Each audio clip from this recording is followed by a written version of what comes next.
Valsad rural પોલીસની ટીમે Parnera national highway number 48 પરથી એક મોપેડ ચાલકને વિદેશી દારૂ સાથે ઝડપી પાડ્યો। તારીખ 12 મે રવિવારના રોજ 4 કલાકે રૂરલ પોલીસ મથકેથી મળતી માહિતી મુજબ રૂરલ પોલીસની ટીમ પોલીસ મથક હદ વિસ્તારમાં પેટ્રોલિંગમાં હતી, જે દરમિયાન તેઓને બાતમી મળેલ કે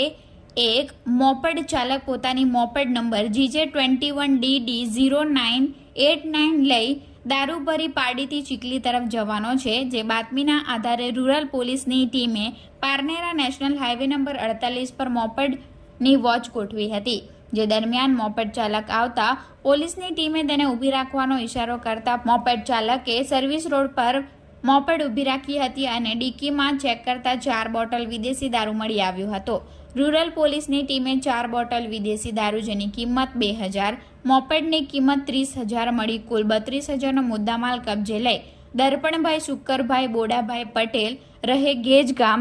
નવાનગર ફળિયા ખેરગામને ઝડપી રૂરલ પોલીસ મથકે પ્રોહિબિશન અંગે ફરિયાદ દાખલ કરી છે।